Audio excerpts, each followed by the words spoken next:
കയർ ബോർഡിലെ തൊഴിൽ പീഡന പരാതി. ഇരയായ ജീവനക്കാരി മരിച്ചു. കേന്ദ്ര സർക്കാരിന് കീഴിലുള്ള കയർ ബോർഡിന്റെ കൊച്ചി ഓഫീസിൽ ഗുരുതര തൊഴിൽ പീഡനം നേരിട്ട ജീവനക്കാരി മരിച്ചു. യുവതി ഗുരുതരാവസ്ഥയിലായത് തൊഴിൽ പീഡനം മൂലമെന്ന് കുടുംബം ആരോപിച്ചിരുന്നു. തലച്ചോറിലെ രക്തസ്രാവത്തെ തുടർന്നാണ് വനിതാ ഓഫീസർ ജോളി മധു മരിച്ചത്. ഒരാഴ്ചയായി വെന്റിലേറ്റർ സഹായത്തോടെ ജീവൻ നിലനിർത്തുകയായിരുന്നു. കൊച്ചി സ്വകാര്യ ആശുപത്രിയിലാണ് അന്ത്യം. ക്യാൻസർ അതിജീവതയും വിധവയുമായ ജോളി സ്ഥാപനത്തിൽ നിരന്തരം മാനസിക പീഡനത്തിന് ഇരയായെന്ന് കുടുംബം ആരോപിച്ചിരുന്നു. Coir board office chairman, secretary, administrative head എന്നിവർക്കെതിരെയായിരുന്നു ആരോപണം. തൊഴിൽ പീഡനത്തിനെതിരെ ജോളി നൽകിയ പരാതികളെല്ലാം അവഗണിക്കപ്പെട്ടു. കേന്ദ്ര സഹമന്ത്രി ശോഭ കരന്തലജയെ നേരിൽ കണ്ട് പരാതി നൽകിയിരുന്നുവെന്നും ദേശീയ മനുഷ്യാവകാശ കമ്മീഷൻ നടപടിയെടുത്തില്ലെന്നും കുടുംബം ആരോപിച്ചിരുന്നു. PM പോർട്ടിലും പരാതി നൽകിയിരുന്നു. മെഡിക്കൽ ബോർഡ് റിപ്പോർട്ട് കയർ ബോർഡ് ഓഫീസ് അവഗണിച്ചു.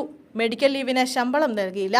മെഡിക്കൽ റിപ്പോർട്ട് അവഗണിച്ച് ആന്ധ്രയിലെ രാജാമുദ്രയിലേക്ക് സ്ഥലം മാറ്റി. 5 മാസമായി ശമ്പളം നൽകിയില്ലെന്നും ജോളിക്കെതിരെ വിജിലൻസിൽ 2 കള്ളക്കേസ് ചുമത്തപ്പെട്ടിട്ടുണ്ടെന്നും ആരോപണങ്ങളുയർത്തി കുടുംബം രംഗത്തെത്തിയിരിക്കുകയാണ്. ജോളിക്ക് മാത്രമല്ല കൂടെ ജോലി ചെയ്യുന്നവരും സമ്മർദ്ദം അനുഭവിക്കുന്നുണ്ടെന്നും അവരിൽ നിന്നാണ് തൊഴിലെടുത്ത കൂടുതൽ വിവരങ്ങൾ അറിയാൻ കഴിഞ്ഞതെന്നും ജോളിയുടെ സഹോദരൻ ലാലിച്ചൻ പറഞ്ഞു. കയർ ബോർഡ് മുൻ സെക്രട്ടറി, മുൻ ചെയർമാൻ എന്നിവർക്കെതിരെയാണ് കുടുംബം ആരോപണം ഉന്നയിക്കുന്നത്. ഇരുവരും ഒപ്പിട്ട് നൽകാനായി ജോളി ഏൽപ്പിച്ച ഫയലുകളിൽ പലതിലും ജോളി ഒപ്പിടാൻ തയ്യാറായിരുന്നില്ല. അത് കാരണം ജോളിയെ മാനസികമായി ഉപദ്രവിക്കുകയായിരുന്നുവെന്ന് കുടുംബം പറഞ്ഞു.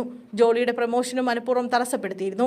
ഇതെല്ലാം അതിജീവിച്ചാണ് സെക്ഷൻ ഓഫീസർ വരെ ആയത്. പിന്നീട് മാനസിക പീഡനങ്ങൾ തുടർന്നുകൊണ്ടേയിരുന്നുവെന്നും കുടുംബം ആരോപിച്ചു. കഴിഞ്ഞ 30 വർഷമായി ജോളി കയർ ബോർഡ് ജീവനക്കാരിയാണ്.